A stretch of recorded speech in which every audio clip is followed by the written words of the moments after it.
MLA Durga Das बर' मुर्दाबाद मोन्थोरजों भेरबेरियाव आमसुनि हेंथा सोमावसारनाय दिनै उदालगुरि जिल्लानि भेरबेरि ओनसोलाव थानाय गंब्रै गामिनि सुबुंफोरा जेबो रोखोमनि जौगानाय नुनो मोनाखै। माखासे बिथांखिफोरनि खामानिया जागायजेनबायब्लाबो दिनैसिम मोनसेबो बिथांखि आबुं जायाखै।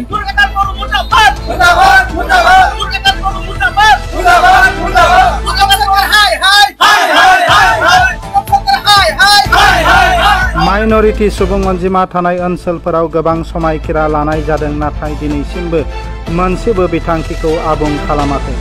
बेनिखायनो दिनै भेरबेरि ओनसोलनि माइनरिटी फरायसा आफादा मोनसे बेरेखा खालामनाय हाबाफारि लादों। एमएलए दुर्गा दास बर' मुर्दाबाद मोन्थोरजों भेरबेरियाव आमसुनि हेंथा सोमावसारनाय। एमएलए दुर्गा दास बर'आ माइनरिटी भटारखौ भट बेंक महरै बाहायगासिनो दं। एमएलए दुर्गा दास बर'आ बिसायख'थिनि समाव माइनरिटी ओनसोलाव होनाय समायखिराफोरनि 1% सुफुंनो हायाखै, जायनि जाहोनाव दिनै आमसुखौ मोनसे हेंथा हाबाफारिनि गेजेरजों एमएलए दुर्गा दास बर' मुर्दाबाद, एमएलए दुर्गा दास बर' हाय हाय, एमएलए दुर्गा दास बर' फेल एमएलए बायदि बायदि स्लगान होनाय नुनो मोन्दों। बेनि अनगायैबो फैबाय थानाय समाव दिनैनि सोमावसारनायनि हाबाफारिनि गेजेरजों माइनरिटी ओनसोलफोरनि जेंना सुस्रांजायाब्ला माइनरिटी ओनसोलाव एमएलए दुर्गा दास बर'नि हाबनायखौ बन्द खालामनाय जागोन होननानै आमसुआ गोख्रोङै हुमखि होयो।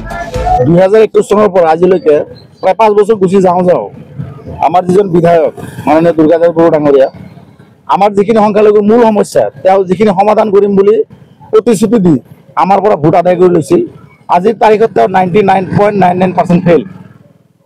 এইকাৰণে ফেইল বুলি কৈছোঁ, যিখন কাৱৰডাঙ্গা নদীৰ ওপৰত এই নদী ইয়াত যিটো গৰাখহনীয়া তেওঁ মানে আগতে প্ৰতিশ্ৰুতি দিছিল যে এইটো তেওঁ মানে হেৰি কৰিব, গৰাখহনীয়া ৰোধ কৰিব, কিন্তু আজিলৈকে তেওঁ তাতে এটুকুৰা শিলো পেলোৱা নাই। আজি আপোনালোকে চাওক ৰাস্তা ঘাটৰ কি অৱস্থা, স্কুলীয়া ল'ৰা ছোৱালী ইয়াত আমাৰ এই ভেৰবেৰি অঞ্চলত প্ৰায় 3000 ল'ৰা ছোৱালী আছে। আপোনালোকে বিশ্বাস কৰিব টান পাব, 3000 ল'ৰা ছোৱালী এই বতৰত, বেয়া বতৰত ৰাস্তাৰ যিটো অৱস্থা। আজি 2 বছৰ 3 বছৰ আগত তেওঁ এজন ক'ৰবাৰ বাহিৰৰ কণ্ট্ৰেক্টৰ আনাই ইয়াতে কাম এটা ইনগুৰেশ্যন কৰি থৈ গ'ল, তেওঁ যি গ'ল আজি 3 বছৰ কমপ্লিট এটুকুৰা শিলো পৰা নাই। আৰু গতিকে তেওঁক আমি ধিক্কাৰ জনাইছোঁ। তেওঁ ফেইল এজন বিধায়ক। আৰু বিশেষকৈ সংখ্যালঘুৰ কাৰণে তেওঁ এটা প্ৰতিশ্ৰুতি দিছিল যে ইয়াতে এটা ওমেন কলেজ বা ডিগ্ৰী কলেজ এখন দিব।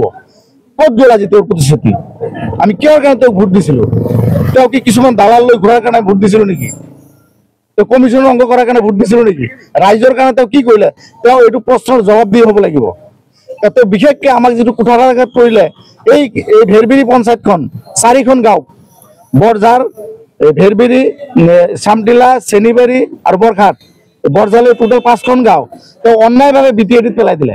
তেওঁ যিখন দৰং ডিষ্ট্ৰিক্টৰ DC অফিচত মিটিং হৈছিল তেওঁ নিজেও উপস্থিত আছিল তাতে, কাৰণ CMে কৈ গৈছে কথাটো যে আমি এইবিলাক গাঁও পেলাইছোঁ, MLAৰ কনচাল্ট লৈ পেলাইছোঁ। গতিকে তেওঁৰ এষাৰো মাত এছেম্বলিত আমি শুনা নাপালোঁ যে এই কেইখন গাঁও অন্যায়ভাৱে BTADত পেলোৱা হৈছে, জেনেৰেলত থাকিব লাগে। গতিকে তেওঁ ফেইলাৰ বিধায়ক এজন, তেওঁক আমি ধিক্কাৰ জনাইছোঁ। আৰু অনাগত দিনত যিখিনি টাইম আছে ইয়াৰ ভিতৰত যদি আমাক সংখ্যালঘু এইখিনি চলিউশ্যন দিব নোৱাৰে, তেওঁক আমি এই অঞ্চলত নিষিদ্ধ ঘোষণা কৰিম। আমচুৱে কেৱল আধাৰলৈ স্থাপন কৰি উন্নয়নৰ সপোন দেখুৱাই হয়, আজি আপোনালোকে গম পাইছে আমি আজি ভেৰবেৰিত এখন প্ৰতিবাদী কাৰ্যসূচী লৈছিলোঁ। আৰু এই প্ৰতিবাদী কাৰ্যসূচীৰ জৰিয়তে বিধায়ক দুৰ্গা দাস বড়ো ডাঙৰীয়াক আমি সকীয়াই দিব বিচাৰিছোঁ যে তেওঁ যি প্ৰতিশ্ৰুতি দি আমাৰ এইখন সমষ্টিৰ বিধায়ক হৈছিল, তেওঁক আমি 100% সংখ্যালঘু মানুহে ভোট দি বিধায়ক বনাইছিল। আজিৰ ডেটত তেওঁ সম্পূৰ্ণ ব্যৰ্থ বুলি ক'ব লাগিব, কাৰণ তেওঁ যোৱা 5টা বছৰত আমাক কেৱল ললিপপৰ বাহিৰে একো দিয়া নাই। তেওঁ আজিৰ দিনত আমাৰ এইখন অঞ্চলত এখন ডাঙৰ কলেজ দিয়াৰ কথা প্ৰতিশ্ৰুতি দিছিল। আমি ইয়াতে এখন যুৱ মহোৎসৱ, পূব কলেজৰ যুৱ মহোৎসৱ পাতি ইয়াতে তেওঁক মানে প্ৰশ্ন কৰিছোঁ। তেওঁ আমাক কথা দিছিল যে এখন কলেজ যেনে তেনে আনি দিম, আজিলৈকে তেওঁ আনি দিব পৰা নাই। গতিকে তেওঁ এজন ব্যৰ্থ বিধায়ক হৈছে বুলি ক'ব পাৰিম। 2 নম্বৰতে আমাৰ এইখন অঞ্চলত উন্নয়নৰ নামত যি ভেকু ভাৱনা তেওঁ যোৱা 5টা বছৰত কৰিলে, গতিকে অনাগত দিনত তেওঁ যাতে এই অঞ্চলত যদি আহে সেইখিনি তেওঁ চম্ভালি আহিব লাগিব। আমি তেওঁক অনাগত দিনত নিষিদ্ধ ঘোষণা কৰিম বুলি আজিৰ এইখন আপোনালোকৰ জৰিয়তে আমি ঘোষণা কৰিছোঁ। হয়, আমি এই ক্ষেত্ৰত বিধায়ক দুৰ্গাদাস বড়ো ডাঙৰীয়া তেখেতক ব্যৰ্থ বিধায়ক প্ৰথমতে আমি অভিহিত কৰিছোঁ, কিয়নো বিগত সময়ত যি নিৰ্বাচন আছিল তেখেতে নিৰ্বাচনৰ সময়ত যিবোৰ প্ৰতিশ্ৰুতি দিছিল সেই প্ৰতিচ্ছবিসমূহ বৰ্তমান আজিলৈকে কোনো এটা পূৰণ কৰা নাই। বিশেষকৈ এই ক্ষেত্ৰত প্ৰথম ক'ব লাগিব আমাৰ কাৱাডাঙ্গা যোনটো নদী সেই নদীৰ গৰাখহনীয়া যি আছিল সেই গৰাখহনীয়া ৰোধ কৰাৰ ক্ষেত্ৰত তেখেতে স্কিম আনি কৰি দিব বুলি ৰাইজৰ সন্মুখত প্ৰতিশ্ৰুতি দিছিল, কিন্তু আজিলৈকে তেখেতে বাৰে বাৰে প্ৰতিশ্ৰুতিয়ে দি থাকিল, কিন্তু স্কিম বা সেই কামখিনি নকৰিলে। তেনে তাৰ উপৰিও এইখন অঞ্চলত এটা মহাবিদ্যালয়ৰ প্ৰয়োজন আছিল, তেখেতে বিধানসভাৰ সময়ত তেখেতে প্ৰতিশ্ৰুতি দিছিল, কিন্তু আজিলৈকে তেখেত তেনে এই মহাবিদ্যালয়খন আনিব নোৱাৰিলে। তাৰ উপৰিও এই অঞ্চলত বিশেষকৈ ৰাস্তা ঘাটৰ সমস্যা, যি জৰাজীৰ্ণ সমস্যা, তেখেতৰ দিনত মাত্ৰ 3টা কামৰ স্কিমৰ আধাৰশিলা স্থাপন হৈছিল, সেই কামসমূহ মাত্ৰ 20%হে হৈছে, বাকী 80% এতিয়ালৈকে কোনো ধৰণৰ কামৰ উন্নতি দেখা নাই। তেনেস্থলত আমি ব্যৰ্থ বিধায়ক বুলি অভিহিত কৰিব বিচাৰিছোঁ।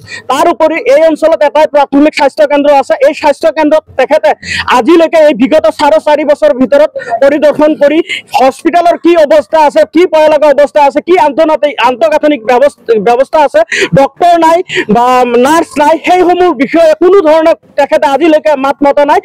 ইভেন বিধানসভাতো তেখেতে প্ৰশ্ন উত্থাপন কৰা নাই এই নাৰ্ছ বা হস্পিটেলৰ ক্ষেত্ৰত কি ব্যৱস্থা গ্ৰহণ কৰাৰ ক্ষেত্ৰত।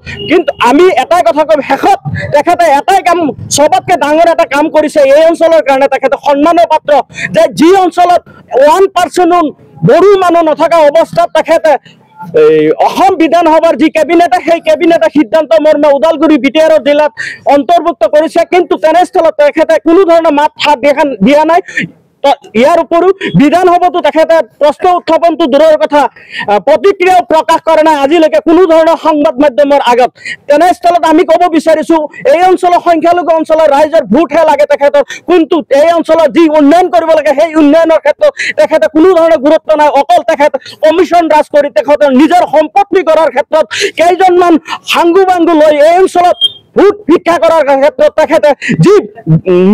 তেখেতে মনত যি মনস্থ কৰি থৈছে, সেই মনস্থৰ ক্ষেত্ৰত তেখেতে আমি আমচুৰ তৰফৰ পৰা তেখেতক প্ৰত্যাহ্বান জনাইছোঁ, অনাগত দিনত আপুনি আহিব, আপুনি এইসমূহ প্ৰশ্নৰ উত্তৰ আমাক জবাব আগতে দিব লাগিব, তাৰপিছত আপুনি এই অঞ্চলত সোমাব পাৰিব, অন্যথাই এই অঞ্চলত আপুনি নিষিদ্ধ বুলি আমি ঘোষণা কৰিবলৈ বাধ্য হ'ম।